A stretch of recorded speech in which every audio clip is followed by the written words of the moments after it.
Hello and welcome back to How to Connect with Humans. This is episode 4 of series 5. And hello, how are you? Hello, how are you? I'm good. Good. Oh, you look very handsome today. So do you. Thank you. I look very handsome. That's good. Today we have somebody we really, really like and love, and we learn to love in a very short period of time. We met our speaker not long ago, but I think it was one of those love at first sight. We connected on such a deep level, and she's wonderful. And when we came to describe this episode, and I was doing like a little part of like story on Facebook, I thought, oh, Del is like the sea. It's like this kind, gentle, sort of bringing you in, caressing and delicate, but yet so powerful. So we have Del Adey-Jones, and I hope I pronounced that properly. And she's a wonderful mentor, facilitator, coach, you name it. She does so many things. She's a YouTuber. She's gonna say this way better than I'm saying it. And she's gonna talk about living beyond self-limiting stories. And I know there's a particular thing you especially like, Del, and it's an absolute pleasure to have you here. Thank you so much for taking the time to be with us today.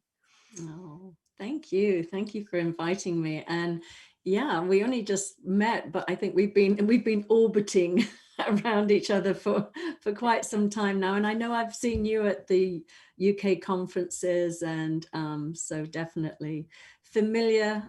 Yet we just actually really sort of sat down and talked to each other a couple of weeks ago when you were guests on my show. And as you said, it was delightful. And yeah, your energy is beautiful, the two of you. The energy you have together, and then the energy you put out in the world is just gorgeous. Very, very excited to be here. Thank you. So it's very early in the morning. You're in California. Mm-hmm. And I guess we always think of California as sunny. Not today. Oh, it is. It's called June gloom, and we have been socked in fog for about 10 days right now. And I know it's just my thinking, but I think I suffer from seasonal, SAD, that seasonal something disorder. Yeah, so. Yeah. But George Pransky said it was all made up, that I don't. So. Well, you asked him to go there or come here and stay for like 2-3 months without much. No, trust me, I grew up in it. I used to have a little cottage in Wales up until about 18 months ago, right before COVID. So yeah, I'm quite used to rainy, foggy weather. That's why I moved to California when I was 21. So. And that was a promise of never again foggy weather, and then this happens to you. I can't believe it. I moved to this beautiful place on the coast that just happens to, it's a little piece of land that juts out into the ocean. And so the fog just rolls in and covers this tiny piece of land. So it found me. And I love that what you chose as a topic is like self-limiting beliefs, because this is a very little simple example of how we think life is, how we think it should be or we think it shouldn't be. Mm-hmm. Pretty much we, if there's something you can talk to a British person about the weather, like you. It blows me away. When I used to go and visit my mum, it was like she'd go, "Can you believe the weather?" And I'd be like, "Mum, you've lived here for 90 years. It's always the same." It's like, why is it the topic of conversation every time we speak? It's so funny. It is brilliant because it's not like really surprising weather. Exactly. And yeah, and like the sun comes out, and that is again surprising. People are like, oh, have you seen the day? It's like, you know, like people would not believe that you could be miserable on a sunny day. Like it's not. Yet I come from Argentina and we have tons of sunny days. And I came here, they were like, how are you gonna survive without the sunshine? I was like, well, I think I can manage better without the sunshine, but with more economical stability and less crisis. And, but again, that was completely made up because when I lived there, that was the normality. Yeah. So that's what the world was like for me. I didn't know you could live in a different way, or with a different weather. Yeah. So you are really amazing, Del. And when I hear you share about what you have found, and when you talk to other guests, it's really beautiful the way you share. And so you have worked a lot with people on self-limiting beliefs and relationships. So would you like to share with us? Yeah, absolutely. Yeah, I, given my own life experience, I think often we, as facilitators, practitioners, coaches, we have a certain life experience that has us attract certain clients to us. So even though I have clients from all over the world in all different capacities, a lot of my clients are people that suffer from codependency. They may have grown up in narcissistic environments. And at the root of codependency is this sort of low self-esteem. And if you look under the low self-esteem, it's because there's a limiting story about yourself and you get stuck in that. So it's not that all stories are bad. I actually love stories. I'm a storyteller and I'm a story listener. I'm an avid reader and a writer. And I think that, our stories of our life experiences are fascinating. It's the way we connect. It's the way we go, oh my God, me too. I'm not so strange. I'm not so weird. I'm normal. I think we all crave to be normal, beneath everything. We want to know that we're not insane and we're not alone in the world. So, so having said that about all the wonderful parts of our stories, I think, we can innocently, have those stories running in our background and we just carry them through life and we sort of put them in this rucksack on our back and it's like, well, this is me and there's another story about me. And before we know it, we are weighed down with this, history of who we think we are, the stories we've told about ourselves. And then we don't question them. We just live from that place. So for me, very, very briefly, because my story is so out there already, I'm going to bore everybody to death. But I did have an unusual upbringing in the sense that it wasn't sort of traditional. And I made such a big story out of it. That defined me, I would say, for the first, certainly the first 50 years of my life. And my story was that I was, basically I was the product of an affair my mother had with my father for 8 years. So it was a relationship in her mind, at least. And she had 3 children with him. I was the middle child, but I never met him. He lived a couple of miles down the road with his other family and never spoke to his children. So I internalized that as there was something wrong with me, if I was pretty enough or good enough or skinny enough or clever enough or whatever enough, that he would want to acknowledge me as his child. And and that didn't happen. So that was my big story. That was the giant rock that sat in my rucksack. And then when I went to the local primary school, village school, I heard the word illegitimate. And I remember, that was the nice version. There was a B version as well. But I literally, I'm still very literal. It's so funny. But I was like, illegitimate? Like, I'm not legitimate. Everybody else is legitimate and I'm not. That means I shouldn't be here. You know, I really had this story that I should never have been born, that I somehow faked it. Plus, I knew that my existence hurt this other family. So that was another one, another proof why I shouldn't be here. So those were pretty much the big foundational stories that I carried through life with me and showed up in every way from that place. And then there's all those other little ones, like the innocent comments of like a school teacher, or an old boyfriend or something like that, that it's like another, you know, evidence of the story of who I am, or the, you know,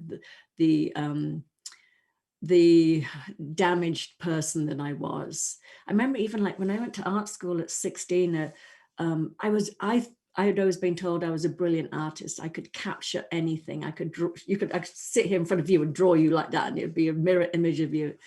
But I remember at 16, I went to art school, and I remember a teacher there saying to me, "Oh, you're not an artist. You're not creative. You're just really good at copying life." And it was probably an offhand comment for some, you know, teacher in the 70s to say to me, thinking that they were going to cultivate my creativity. But I just was like, oh, I'm not creative. That's another stone in my backpack.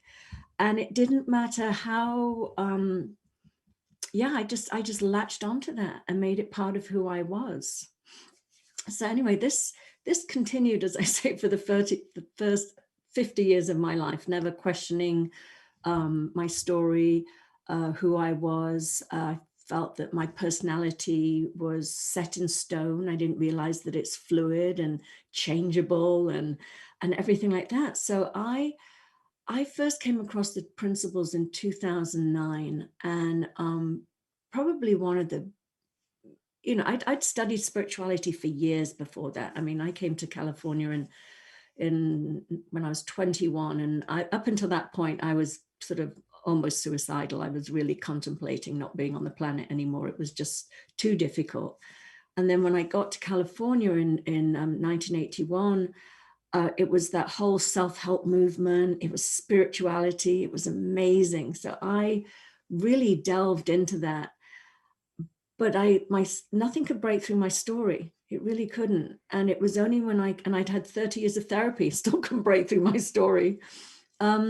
But when I came across the principles, and when I really saw that, you know, that our experience of life is created moment to moment by thought, I had this huge epiphany of like, this is where I swear, I did ask your permission, but it's like, oh God, I've been making up shit. And if I can make up bad shit, I can make up good shit. It's like, it was just really like, it's that simple. And it was, anyway, so I've got to share a story with you that my sister lives in Ibiza. So I'd just come across the principles, and we were lying on the beach, and it was, you know, off season, and it was some remote little beach, little cove at the top of the island, nobody on the beach except my sister and I, and a couple of canoes.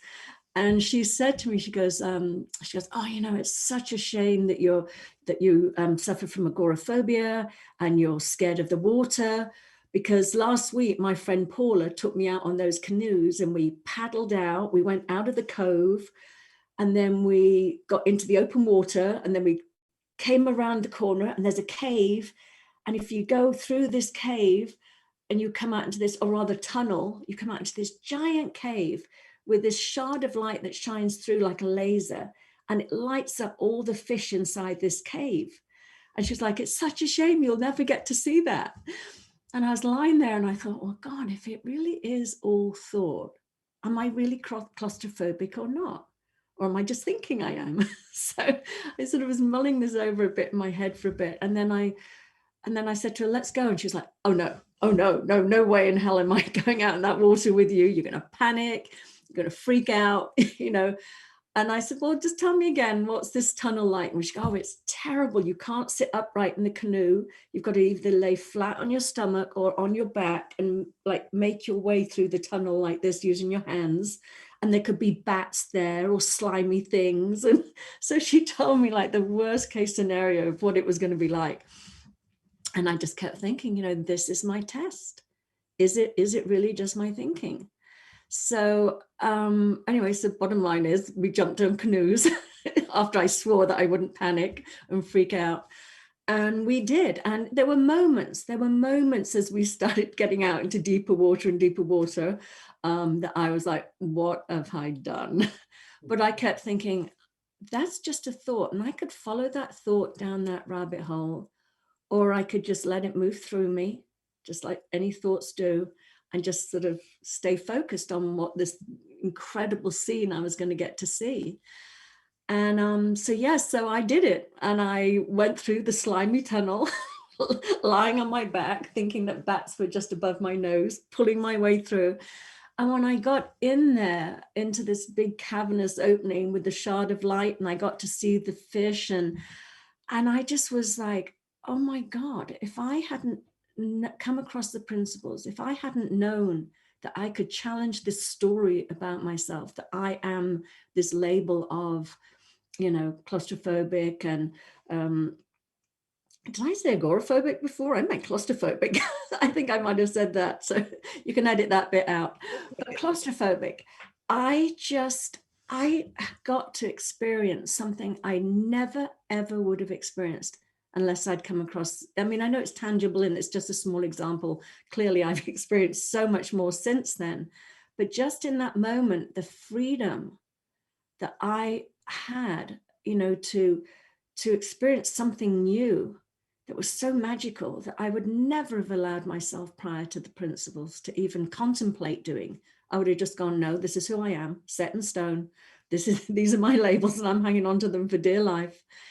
And so that was just one example of what challenging this story I had about myself. And since then, just to deal with that, feeling of claustrophobia, every time I get on a little seaplane and fly over to Salt Spring Island to see Elsie and Chip, and I'm like, I couldn't have done that. I would have let that little seaplane limit me from going to somewhere that's so magical.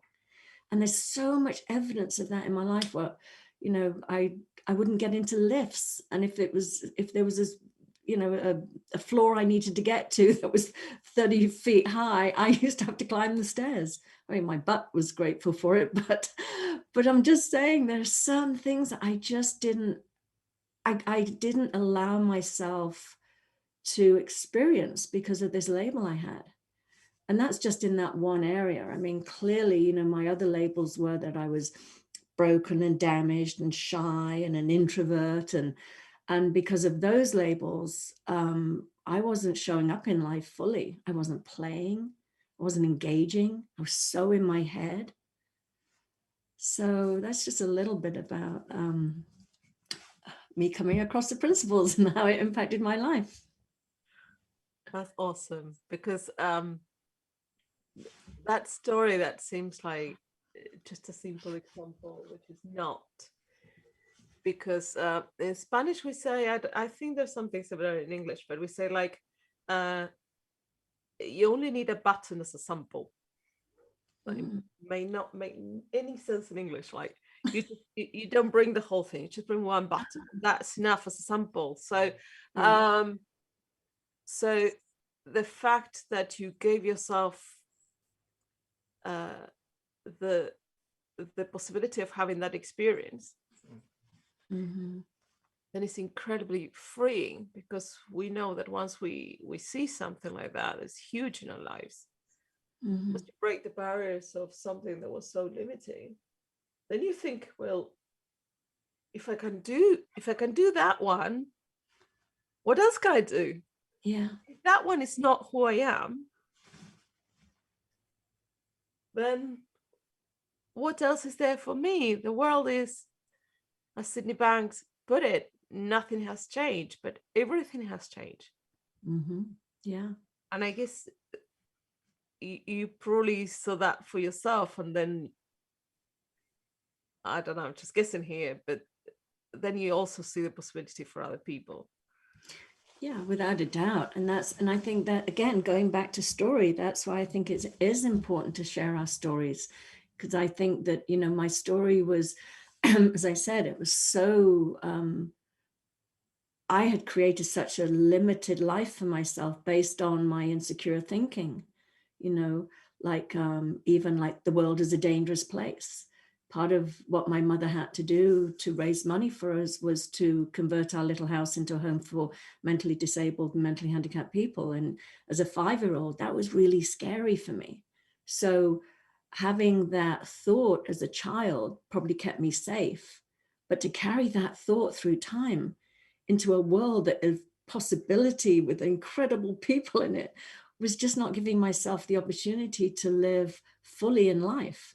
So when you share your story and you say, yeah, this is what I used to be like, this is what I used to think, this is how I used to live, yeah, it does inspire other people to go, oh my God, me too, I could do that. I mean, like, and one of the things that when I was younger, personality tests were a big thing, like the Myers-Briggs or Enneagram and things like that. And I was always an introvert and shy, and in the Enneagram, I was a sort of misunderstood artist. I was a number 4, and I was I was all these things that were labels of who I was. And then when I came across the principles, I had to take a Myers-Briggs for something. And I went from being, because they say that's set in stone. That's another thing they say is, this is your personality. It never changes. You're always going to be this, no matter what's going on in your life. And I came out as an extrovert. And I thought, there's only one reason for that. And that is because of the understanding of the principles. I challenged that story about myself. And when you let that go, it is, I love it. Mavis Khan's, she says, we are made of infinite potential. And that is so true. Like I said, when I realized I'd been making all this up and I could make up anything I wanted, I just happened to have, created the story of Del, the persona, based on some habitual, frightened thinking of a child, never questioned it, just carried that through time. And then when I realized that was just it, thoughts carried through time that I could let go of, and what's possible, fresh thought, new ways of showing up in the world. I mean, it's pretty incredible. I love that, because what I'm hearing in what you're saying is the stories we make up is limiting at the time, but then when you drop them, the freedom in that. Mm-hmm. I love what you said about the labels, and what came to me was putting, and I think you kind of said it was kind of putting pebbles in a bag. Mm-hmm. And that bag getting so heavy with the amount of labels that we put on ourselves. Mm-hmm. Me included, I've done it. Mm-hmm. Yeah. But when you kind of drop those labels and you kind of take that bag off your shoulders, the amount of freedom that you have Mm-hmm.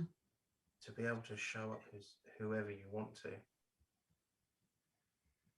And I think everybody knows here about my disability, but for me, that's a massive label that I had growing up. Mm-hmm. And it was only since I came across this understanding that I've kind of dropped it. Not because I don't think I've got a disability, I know I've got disability. But what that means doesn't have the same weight as it used to. Mm-hmm. Yeah. That's beautiful. And it's so true. It's just and whether the disability is a physical or an emotional disability, when we view the world from that place, and we view ourselves as limited because of that, it's just not true. There's so much potential. Yeah. I mean, it's not dismissive of what you lived, as a child. Like, goodness me, what a difficult time. And also you take what people say as that's how it is, and that's how, and it's funny because you were talking about that, and I was thinking, yeah, and we start feeling inadequate and maybe not capable of thinking that we're not deserving of love, or we have to beg for love.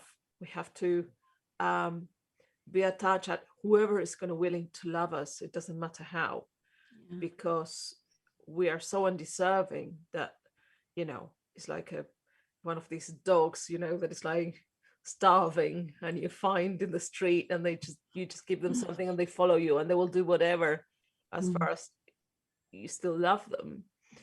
And I was thinking, well, yeah, I know Wayne had the story.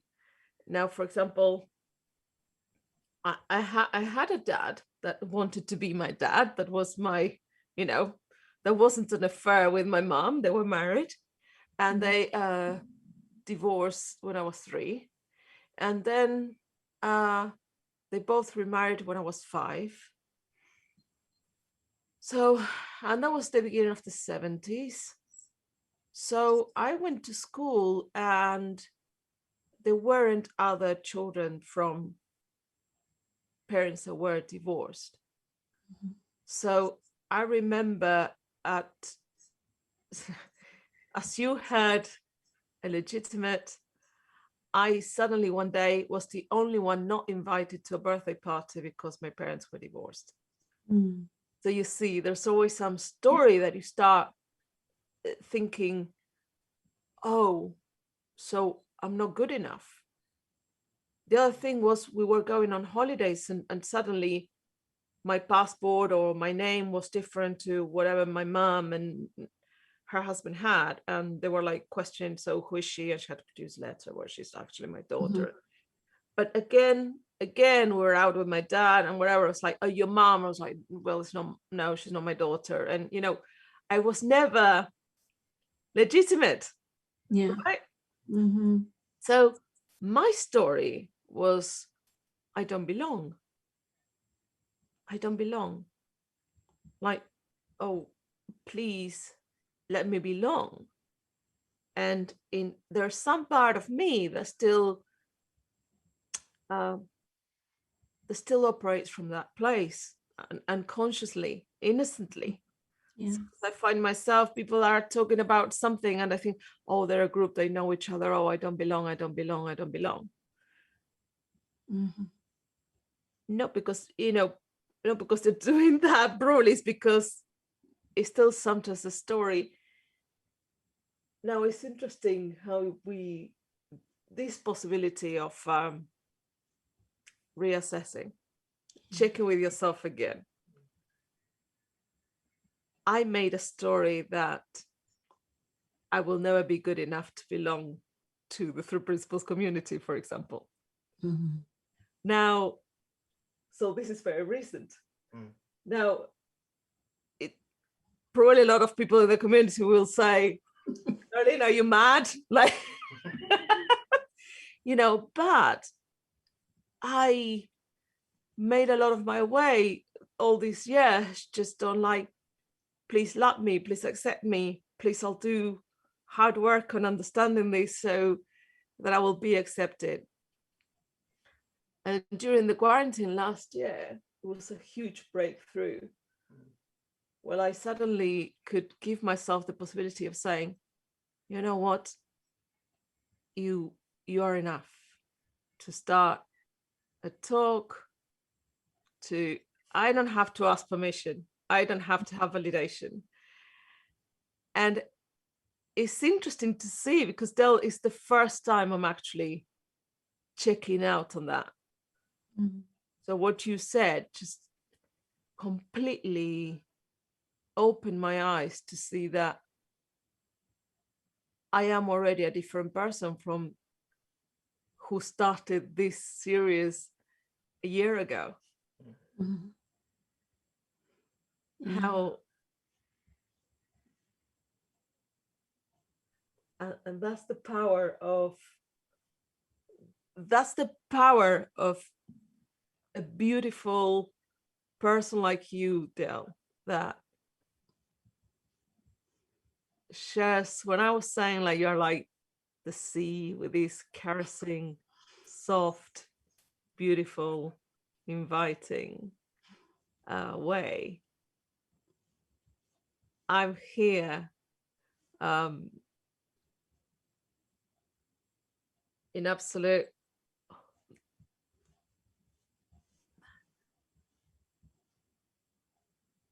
speechless now.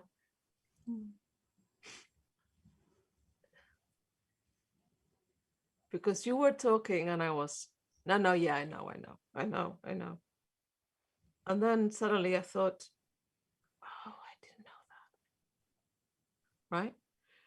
Like,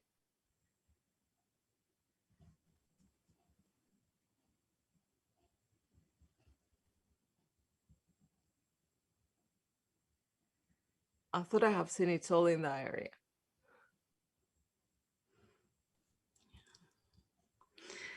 You know, it's so beautiful. You're touching me so much too. It's, you know, listening to you share there, it's so amazing to me. It doesn't really matter the content of our stories. It really is what we make about it. And whether we've had a, you know, dysfunctional childhood or a happy childhood, you know, we will make up stories. And sometimes it's the most innocent little one event that we made into this giant, great big thing. And then it has a life of its own, and it follows us through life, and we let it affect us. And just knowing that we are, like you said, I love what you said, you're not the same person you were when you started this series. We are changing every second of every day. And we're creating new stories every second of every day. And not all of them are good either. You know, I still bust myself on some of the ones that I have had. I realize that I've had a story that I am reliable and I show up and I give 150% and I this. And you know what? I just decided that it was so funny, because I think we have conscious thinking and unconscious thinking, but that was running the show to the point where my wisdom, my intuition, whatever you want to call it, was screaming, slow down, you're burning out. And I just was like, I had the story running. I got to keep doing, got to keep doing, got to. And it's like, and then when I saw it, I was like, oh, that's a sneaky story, because that's the story I like about myself. So I've let that one run. You know, the ones that were tripping me up were more obvious to let go of. But that one, I was like, I love what you said in the beginning of this. It's our preferences. Oh, I like that. I don't like this. I like a little more of that. But, you know, it was too much of a good thing. I burnt out. And I've been playing with, I'm going to swear again, not giving a shit, you know, or meaning, I mean, of course I will always give a shit, but just not being a perfectionist. That's the other one that I think we can have, that story that I need to be perfect, whatever that story is. And that's a story too that I have carried through time. And you know, my son was staying with me this weekend, and he's so lovely, and he said to me, Mum, he goes, you know that you always, you know, that you don't have to be a perfectionist. You can do less. And it was like, oh yeah, thank you for, you know, you're 24, but reminded me of that. That was another one that was just hidden under the surface. You know, like I have to give 150%. I have to be perfect to not even be liked by others, but liked by myself. I'm the only one that's making this story up. I'm the one that has created this list of what I have to achieve to feel good about myself. So I just love how playful it can be when you really bust yourself on your stories. So, is anybody, are we ready for opening up for comments or anything? Yeah. So you can unmute yourselves if you want to share, ask, or you can write it down. Um,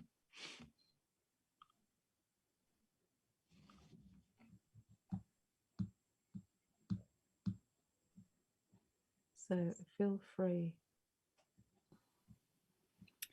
So I'm going to push myself right out of my comfort zone.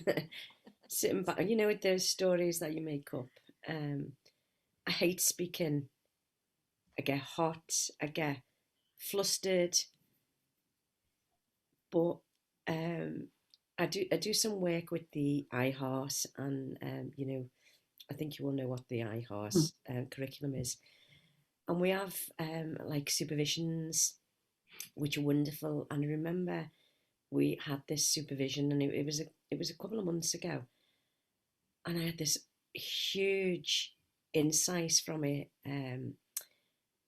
When we, and I hadn't seen. I know we keep talking about everybody's mentally well, and I knew it intellectually, but I obviously didn't know it on a deeper level. Well, I didn't know it for me, especially, and then whatever happened in that supervision just woke something up inside, and it was like I could see my own innocence of how I'd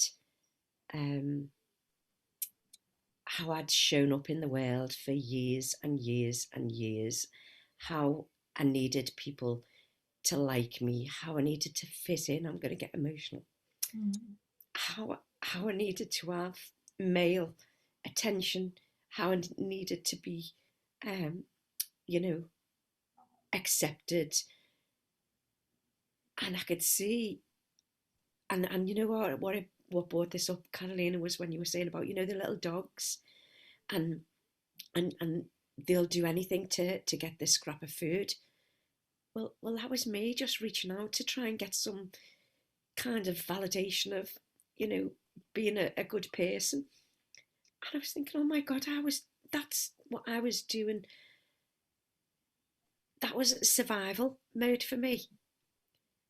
And it was the first time that I could honestly look back and forgive the stuff that I've, not even forgive is probably the wrong word, but look at how I've shown up in the world and have compassion for myself for all the things I've ever done. It was like, oh, I can see why I did that. Of course I'm going to do that. If I feel not good enough, of course I'm going to need to go and do X, Y, and Z to get that kind of, you know, reaction from a guy, or, you know, oh my God, it completely woke me up to compassion for myself, and to see that, oh God, yeah, we are all really mentally well, because if I wasn't mentally well, I wouldn't know to do that. I wouldn't know that that was how I survived, but I did. And I'm thinking, wow. So yeah, I just wanted to share that. I thought that was just amazing. Yeah, I love that. That's so beautiful. And thank you for sharing that. And this is the beauty, again, of us sharing our stories, is it's like, yeah, me too, me too. I mean, I was incredibly promiscuous when I was younger, and I can say that with absolute love and no judgment, because again, just like you were sharing, Pauline, that was I was so empty on the inside. It was like I was just looking to be filled up from the outside in, and it never realizing that I was made of love. It was like I felt like this bottomless pit of not being loved. So I was constantly looking for it. And if it came in the form of sex, then hey, that in that moment it felt like I was being, you know, acknowledged, loved, admired, whatever it was I was looking for. But I love what you said about that compassion, and you know, because we are all doing the best we can moment to moment. And when we're younger and we don't know this understanding, and we don't know how the system works, we're naturally just going to sort of operate from that place of innocently looking for the outside validation. But I love what you're saying, that you know, you just saw what it was. There was a story running that had you showing up a certain way, and how fabulous now we know that it doesn't have to, you know, dictate how we show up in the world. I love that I don't have to dress up and put makeup on and think that I have to be pretty for attention. I love that. I don't even care if I don't get attention after spending 50 years of needing it. It's just I've put the rucksack down, or I've took a couple of, I haven't put it down, I've took some stones out. Oh, but you know what? That's the truth. We'd be deluding ourselves if we thought we're never, as I said, we're still collecting stories. I'll have a story from this morning. I'll have another one this afternoon. That's what we are. We're story makers. We do. And that's what's so beautiful in the lightness. And some of our stories will support us in a lovely way, and some might not. But to just be light with it, of like, oh, that one snuck in. That's not helping me right now. I can let that one go. But, you know, knowing that that just is what it is to be human. We are story making machines, and to have fun with it. I do notice though, and it's great. And this is, again, I wouldn't have seen this before understanding that bit about myself, is that when I see like beautiful people, I'll be like, oh, it's crazy. I mean, I'm a straight person. When I say a straight person, you know, but I always look at beautiful women, and Catalina, even when I came on, I thought, oh, Catalina always looks stunning, and makeup is always beautiful. And then and now I go, oh, Pauline, why is that of interest to you? Why is that important? Why, you know? So I sort of wake up a little bit from the story myself, and I'm glad that I can do that, because I couldn't see through that before. I didn't know what it was, and now I can see it a little bit more. It's beautiful. Thank you for sharing that. Oh, Pauline, we love you so much, and have so much respect for you sharing today. And again, I go, me too. You know, you're like talking about me too. And before we came into the episode, I was telling Dale that I've been. It seems like I've been sort of passing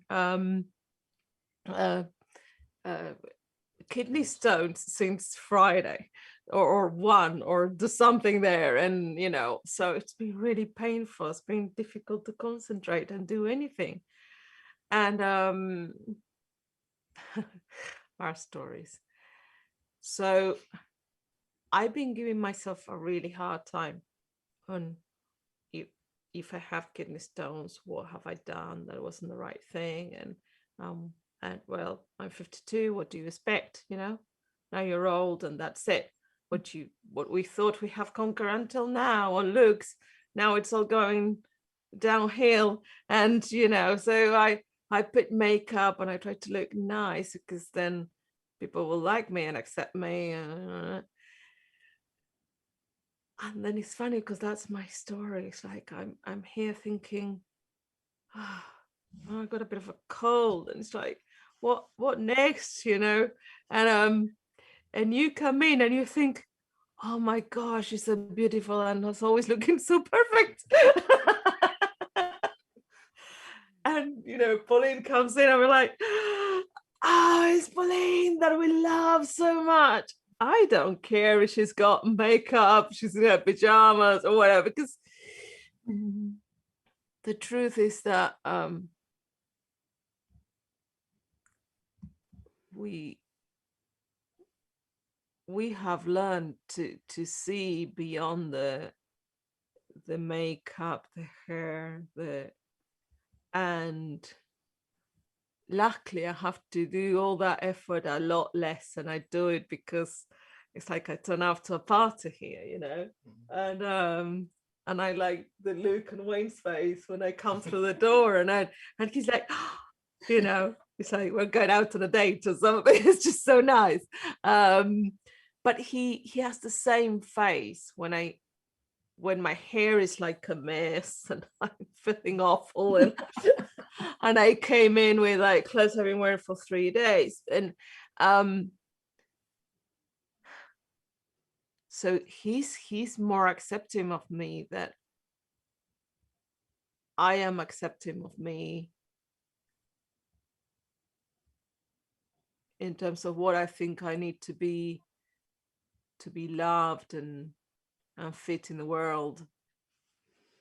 I still have so many other pebbles, you know.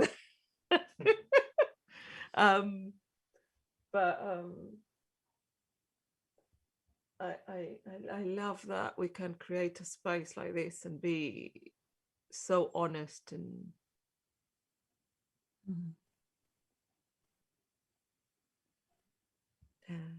And I love what you said previously. It was with like relationships and things like that. It was before I was so I needed that love. I needed that connection.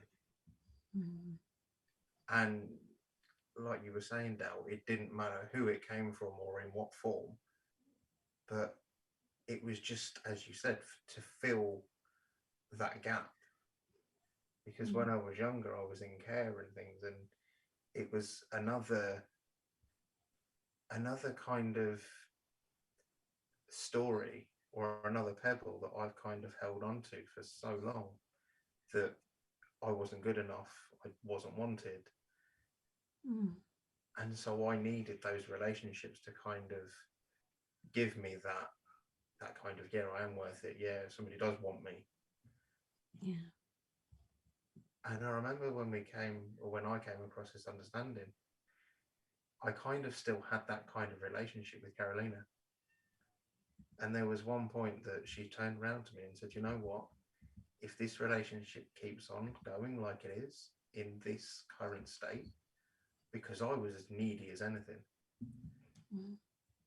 And I remember her saying, if as I say, if this carries on like it is, I can't continue with it. And something woke up inside of me and was like, hang on a minute, if I want to keep this woman, then I've got to change. And I remember I had a session with Janet Riney, and what I thought was the relationship wasn't. So that again was another story that I've kind of put in the pebble basket. And for me, looking at it now, looking at our relationship now, I wouldn't change anything. I mean, ask me in 2 or 3 years' time, it could be completely different. But because I'm getting old. I didn't say that. No, that's my story. But at this moment, I couldn't ask for anything better. I wouldn't want to. It doesn't matter if Carolina comes in and she's not looking how she wants to look. For me, if I'm not feeling myself or I'm not looking as good as I want to look for her, and again, I can get in my head about that. But she doesn't see that. It's like with her, with me, and me with her. We kind of look beyond that. And it is just that. It's looking beyond and knowing that it doesn't have to be that. And it's not that. The connection that we've got with everyone and the connection we've got together is just, and I think the connection we have with ourselves is enough.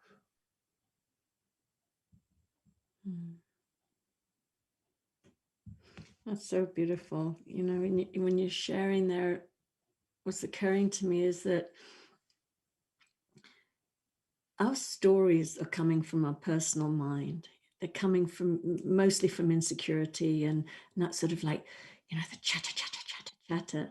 And when we're listening to those, or we're involved in them, or believing them, or giving them value, we're not present.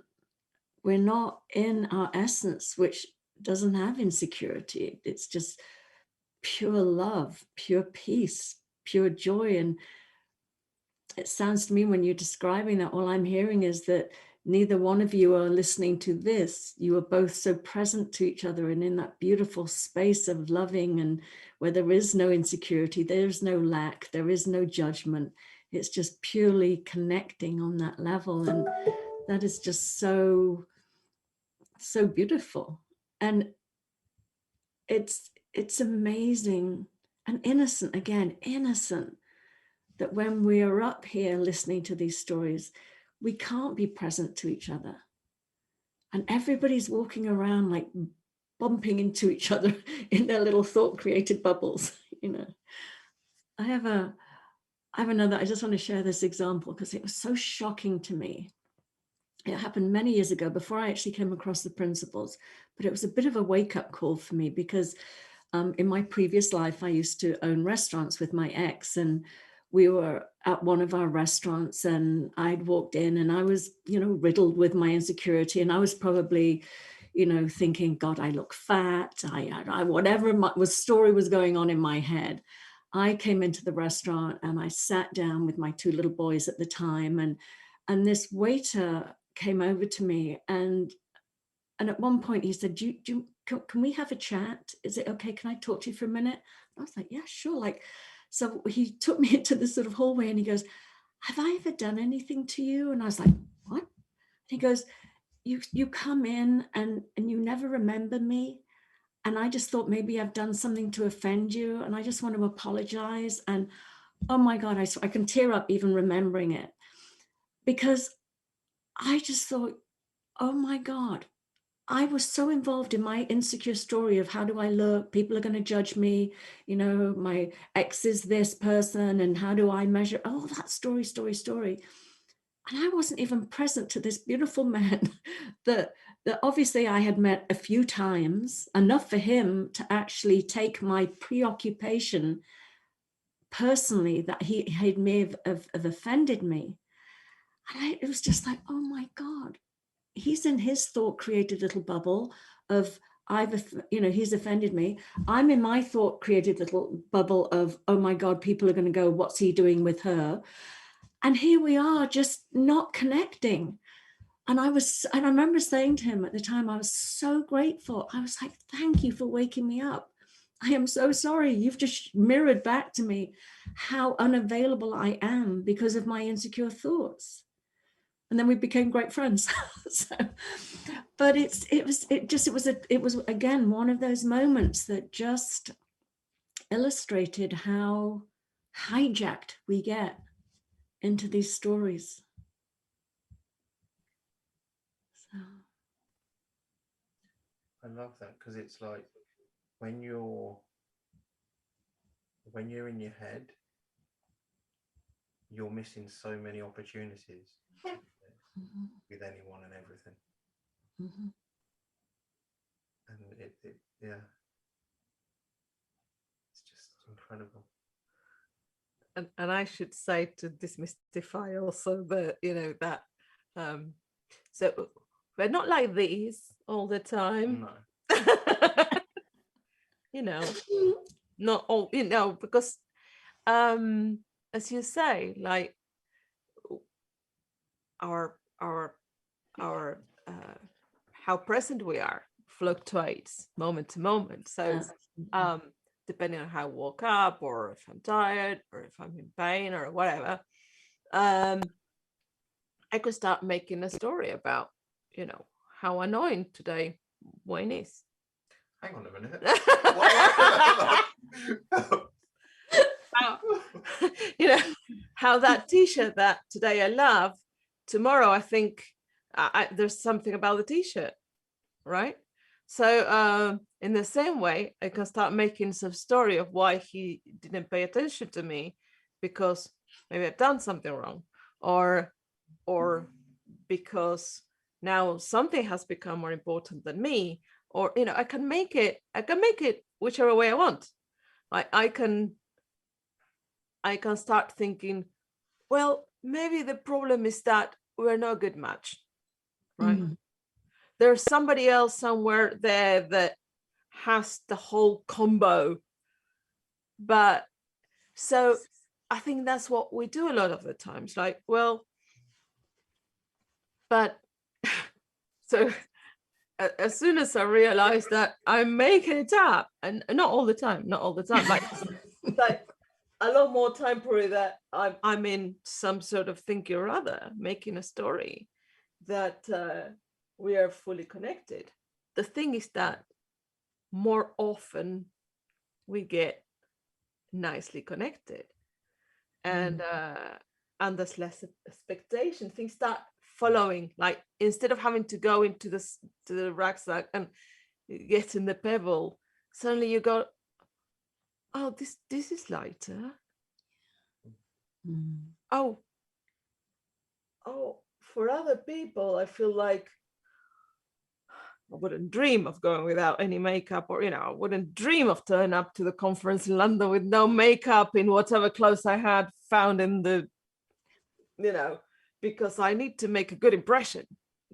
So, but eventually what starts to happen is that my worry about how am I going to look or what am I going to put on, without me realizing, starts getting falling away. So that's is the beauty of getting more and more present. That doesn't mean that is not how we are all the time. Yeah. Right. It's a fluid state, doesn't it? It just, you kind of flow in and out. And I think for me, the more we kind of don't take it seriously, like we should be like this, the more it kind of is able to flow. And then the more we're in a better state more of the time, because we're not kind of so attached to it. Yeah. So now this man that was so needy, probably we also started going out together because he was needy, and I thought he's not gonna leave me. And then at some point, I was kind enough to say, look, if you don't understand that you can be loved, this can't go on, because there's no matter how much I do to try to love you, if you don't believe you can be loved, that's what it was. I said, this can't go on. It's exhausting. So now, so now what I get are things like, oh, it's actually good when we don't have days together. Like it's nice because I quite enjoy that we miss each other. And I'm like, wait a minute. So I'm not that comfortable with that yet. Like, oh, he's growing feathers. Like he's, I get insecure. Which is actually signs of a beautiful thing of like, just, his neediness started sort of, I don't know how you feel that. Well, for me, when you first said that, like all these years ago, I kind of took it as an insult. I was like, oh, there we go again. There's another pebble to put in the bag. Yeah, that just kind of,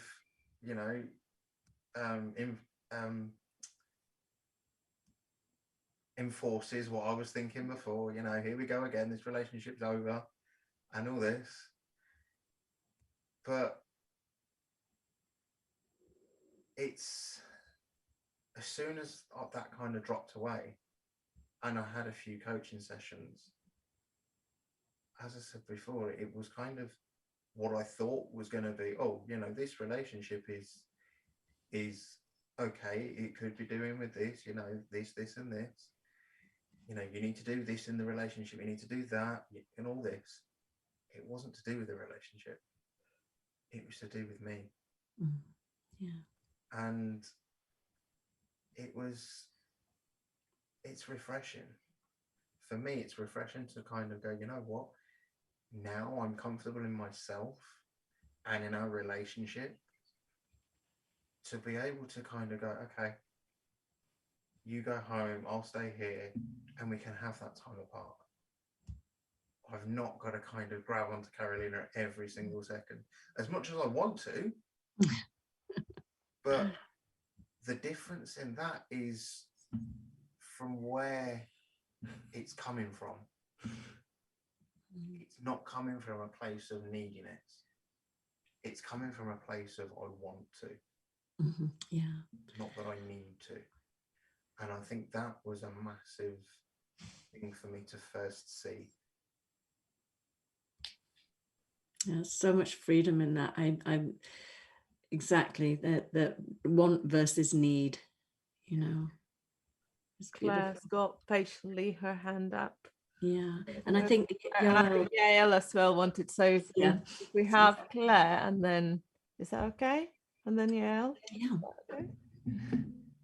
Oh, you can unmute yourself if you want. I always forget to do that.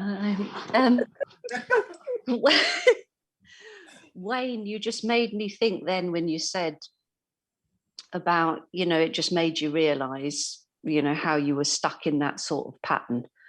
But it's like a new chance, isn't it? And who would have thought that there would be a new way of being?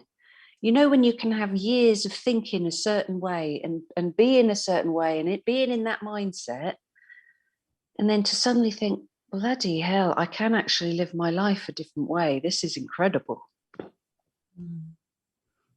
It is. Yeah, and I'm so great. I've loved what everyone's had to say. Del, your story is wonderful, and I love your podcast. I listen to it every week. And Wayne and Caroline are so grateful to you. We love this. We love you. We love you. We're trying to convince Claire to come and be a guest. We'll see. No. Oh, I think that's a great challenge. Break that, whatever that story is that says no. Can I just say something else just about you know we all get caught up in our stories, don't we? And they feel so real, and it can go on for years, like everyone said. But I made a massive mistake with somebody by actually saying that, oh, you know, do you really? And I meant it in a kind way, that they were so sort of ruminating in their thoughts and stuck in it. They were tortured. And I ended up saying the words, oh, you know, you're stuck in a story in your head, which didn't come across very well, but I meant well. And I just wondered how you broach that when you can so clearly see when someone is so caught up and suffering in their story. How do you broach that with people without saying, oh, it's your thinking or it's a story, you know? Yeah. You know, I think it's, I mean, it was a question for me or for Carolina or Wayne. For me, you, Del, please, and then anyone else.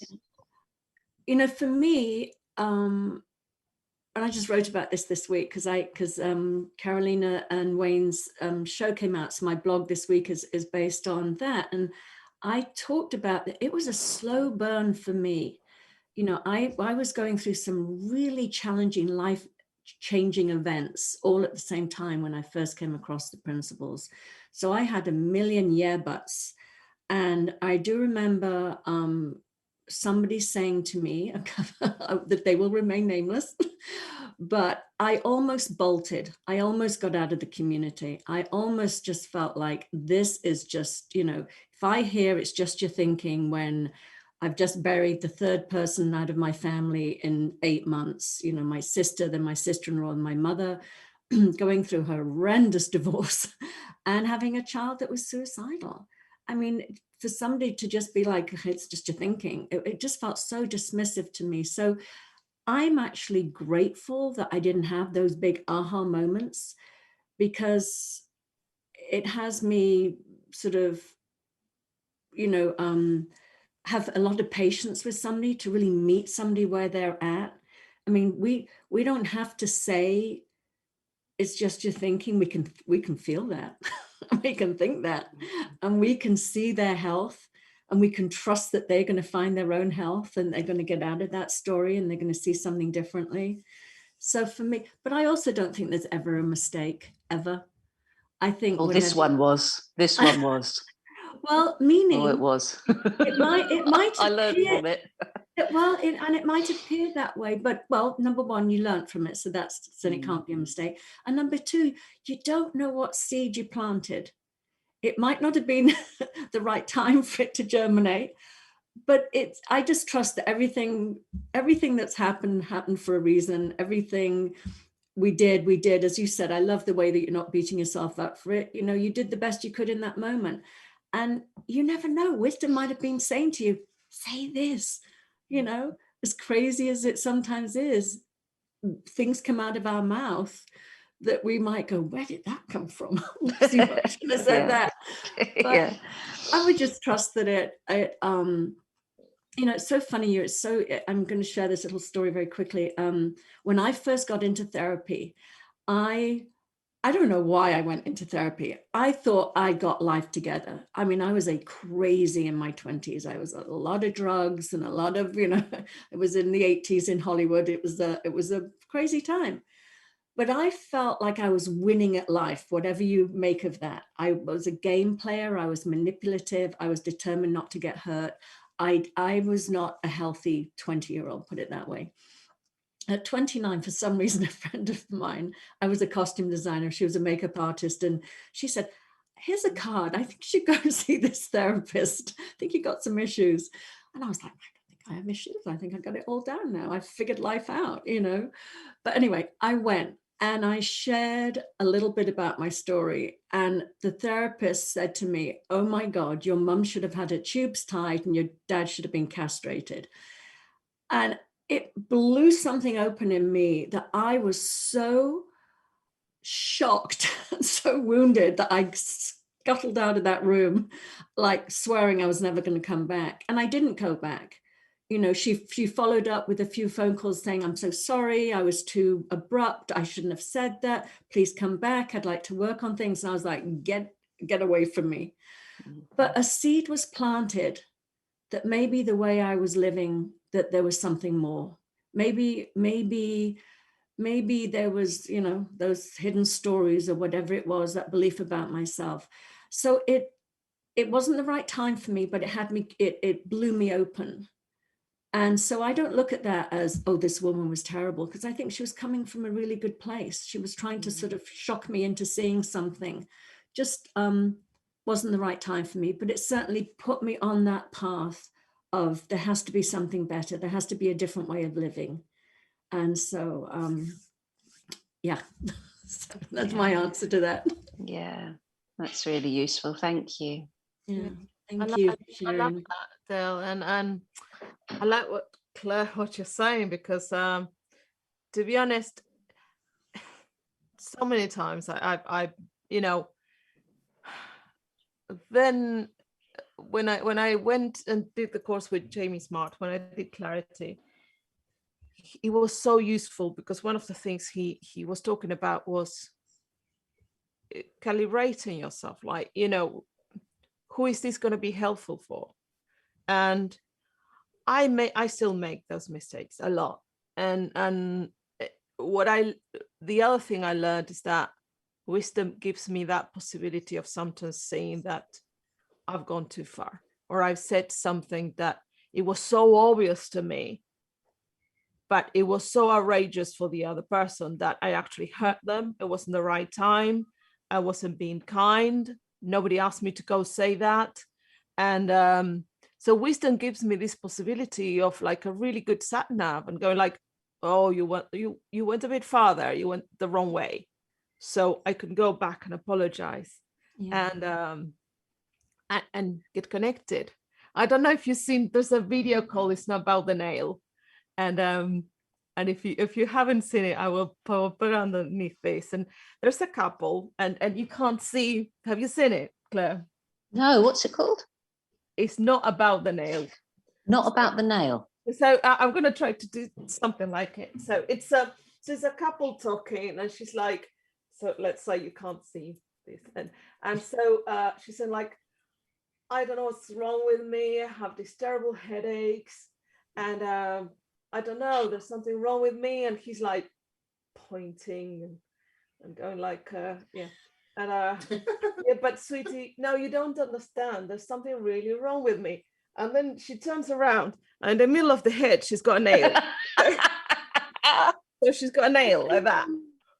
And she's like, you don't listen to me. You don't understand. Like the type of headaches I have are different to yours. And he's like, yeah, but you need to see. And it's like, no, but listen. And then he sort of gives up and starts listening. Yeah. And the video is called It's Not About the Nail. And to the other person is so obvious, you know, that all her headaches, all her problems, all the stuff she's describing comes from the nail. Yeah. But that is for us to kindly point and until the other person is ready to see the nail for themselves and go, that's it. Absolutely. Yeah. Yeah, I love that. It's a great illustration, and it really is true. And as I say, knowing myself that there was a couple of encounters that could have had me not stay within the community and not have grown and see what I've seen has me very sensitive to other people that you know, take longer to see sometimes. So I love that. Yael, you've been so patient. So patient. It's so late in Israel. Oh, yes, exactly. Sorry. Thank you, Claire. That was really lovely. Thank you. Yeah, I keep on trying to not be on these conversations after a certain time, but I'm here. And I'm happy I am. And I've been listening to what you're sharing about, especially about the, I guess we call it OCD. We're used to, and I grew up, I was used to yelling at all my, because if you don't, I didn't know that I was getting upset because I thought that if this would be clean the way it's supposed to be, I could relax after that. And if I cook the food and I cut it exactly in the squares that I want, and they're all I'll have peace. And I was a very, very mad, very upset child and grown up. And my life has changed in so many ways, but when Del, when you answered to Carolina in, you know, a little while ago, and you were talking about the love and we have in our head, something dropped for me in the way that all those can never fill that. They're not, they don't follow each other. They don't, it's like we're full from a certain thing.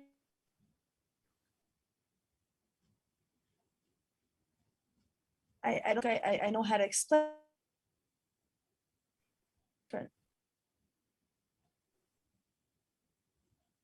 And it's so strange because they're this idea that there's this we work in,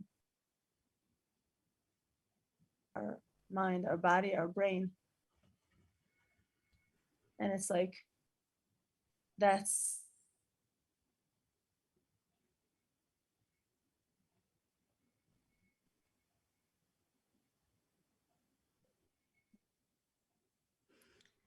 connection between, like, thing that connects my fill that, I don't know, I'm just new and different in this conversation. I'm so sorry. I don't know if it was my connection or It's yeah, but I was. and I was and I think this is a good example where we're gonna have to go with a feeling of what we got, because Yael's connection is not very good at the moment. So what happened, Yael, is basically we got like and you were frozen, and then and you were frozen, and a little other word, and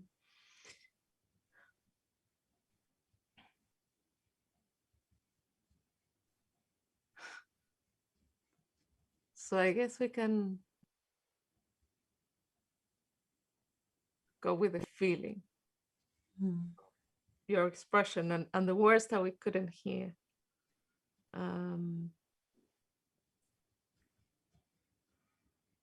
You can put it in the chat. Yes, Yeah. put it in the chat if you. I'm gonna try to move just for a minute closer to the modem, because you know, the little bit I did hear and what I was feeling was when you were talking about things needing to be a certain way so that you could be at peace. And it just, you know, that is just such the universal truth of what we think when we don't look in this direction. We're so busy trying to manage everything on the outside so that we can feel okay on the inside, whether it's managing our circumstances, managing to the point of how things are cut and prepared, or managing people, or everything. It's all this big story of I'll be happy when, you know, I mean, that's a massive one. I'll be happy and content and at peace when everything falls into place. And it's exhausting. And how incredible this understanding is that when it points to that, you know, it really isn't the outside in, it really is the inside out. And just, Yael, if you're typing, did you type yet? no, can you hear me a little better now? Yeah, perfect. Yeah. Okay. Because if I start typing, you may get it next month. I'm not there yet. So this is, you know, the thing that when you answered something, you said something like the love that we are, right? When we fall out of all of that, what you just said, and we start, you know, getting to know who we are beyond that. It's like that whatever we call the story, the chopping, the size, the cleanliness, the tidiness, it can never fill that. It can't fill it. And I don't think that it was ever clear to me like that till, I guess, half an hour ago. Like it was always like, you know, it's something, yeah, it gets quiet, but there's more stories in between. But the difference of, like, when some people ask me, so what's in this understanding? Why, how does it help you in life? It brings me back to myself all the time. Wait, and today I was at work and I was sitting outside and having lunch. And all these things that I would beat myself up about. Why is my mind commenting on people that are passing by? Why am I commenting? And I'm sitting and I'm having a bite of a pepper, and this guy passes by, and I'm like, and I'm sitting there and I'm chewing, and my mind is like, oh, that's a religious person. He probably has a lot of children. He doesn't know what he's doing in life, blah, blah, blah. And then I'm like, whoa. And then another lady passes by. I'm like, oh, people shouldn't be rushing. If they would just know about da da da da da, they would, maybe she wouldn't be running. She's an older woman. Maybe she'll fall. And then I'm like, whoa, I'm not doing it. It's not me. That's how it's helpful. That I can not take responsibility and be in the story of how I'm used to doing things and how clean my house is. I moved, so all the boxes should be unpacked, you know, it's time. No, I don't want to. I actually feel very comfortable. I love having one chair with all the clothes that I didn't put in the closet yet. But you open my closet, it looks like the books that show you how to fold with 16 folds. But I do it because it's fun for me. I put on music and I like it and I fold my underwear 12 times, but I don't do it anymore because I have to. And I don't think about it when I'm at the market.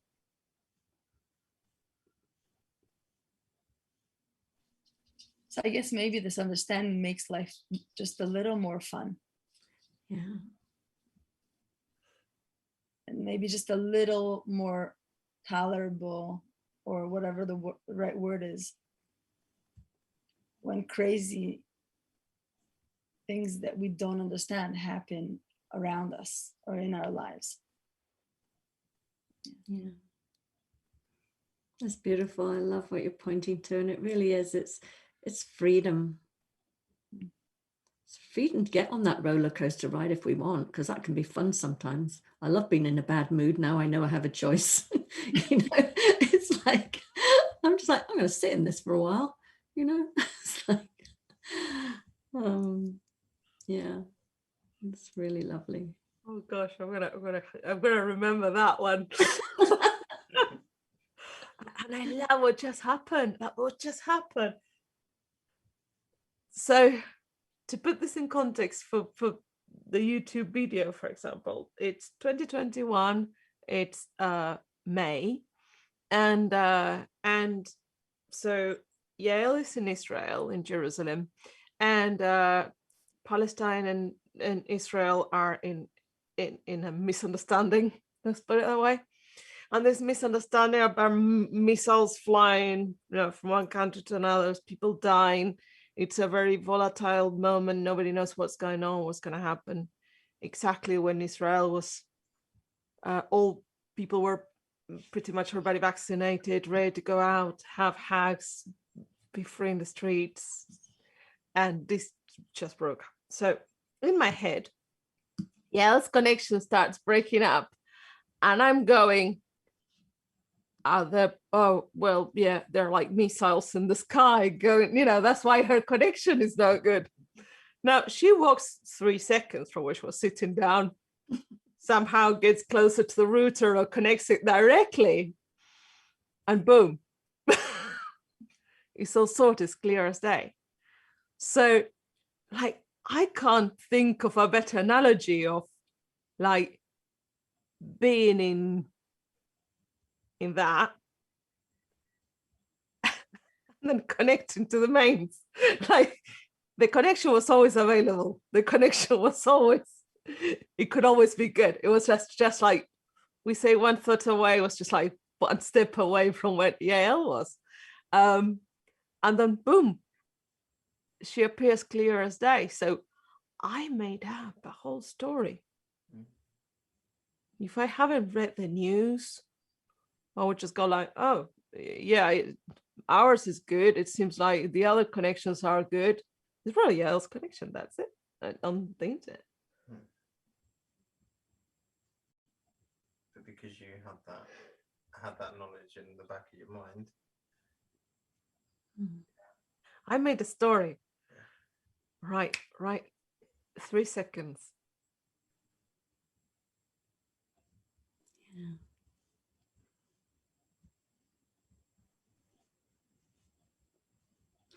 That's so great. It's and that's just it. It's just human. We're going to keep doing that, and that's part of the fun of being in this world of form. Is that the stories we come up with constantly. and then seeing through them, letting the next one arise and seeing through that.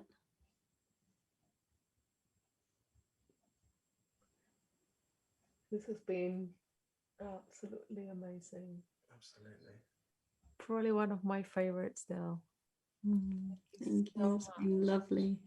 Been so intimate. It's a feeling of that we're all safe and connected. Even we can be so far away in the world, that we can be so open and so honest. I know that we are, we have each other, sort of like, yeah, we're we're supported. Like, just you can get rid of the makeup now and turn up in your pajamas, sort of thing. So thank you so much. I don't know if anybody else wants to say or share or ask, or Del, you've been incredibly generous with your time and your presence. My pleasure. It's been beautiful. I love this. Thank you so much. Oh, thank you everybody that shared and contributed to the conversation. It's been wonderful. Thank you. Thank you so much, everybody. Thank you. So we're really looking forward to what Del is going to be creating in the future. Absolutely. So as soon as she creates something new, we're gonna. So thank you ever so much. Where can people find you, Del? On my website is the easiest, Adey-Jones.com. Very easy, no hyphens, all one word. So yeah, it's been really, really beautiful, and so excited that we actually connected, and hopefully we will be traveling soon and I'll get to see you in person in the UK. So, but in the meantime, aren't we so incredibly lucky to have Zoom in these times when we can all just come together, and it's so, the feeling of love, it's incredible how it can come through the technology. So I'm very, very grateful for that. Yeah. So we'll put all your links down here, so people can find them. And next week we are having a party because it's our birthday. So not our birthday, it's the serious birthday. It's a year since we started doing How to Connect with Humans. We're gonna have Dr. Mark Howard to come and celebrate, and he's one of the Claire's clapping, and he's one of the what we call the originals, sort of thing. Yeah.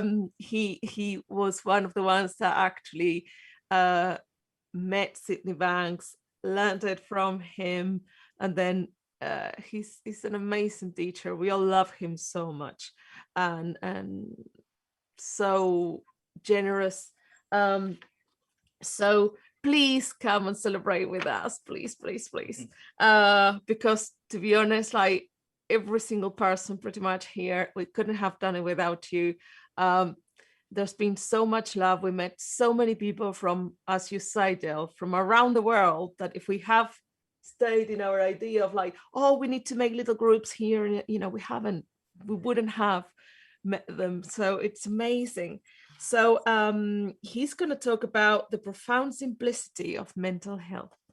And so that's next week, next Wednesday at 7:30 p.m. UK time. So we'll put all the information. And if you have any questions or anything that you want to ask us or share or connect with Del or connect with anybody else, please do. So thank you, and until our celebrations, whatever, it's just something. So I'm not gonna make a story. And we'll see you next week. Thank you. Thank you. Bye, everybody. Thanks, Thank you. everyone. Bye. Bye-bye. Bye-bye.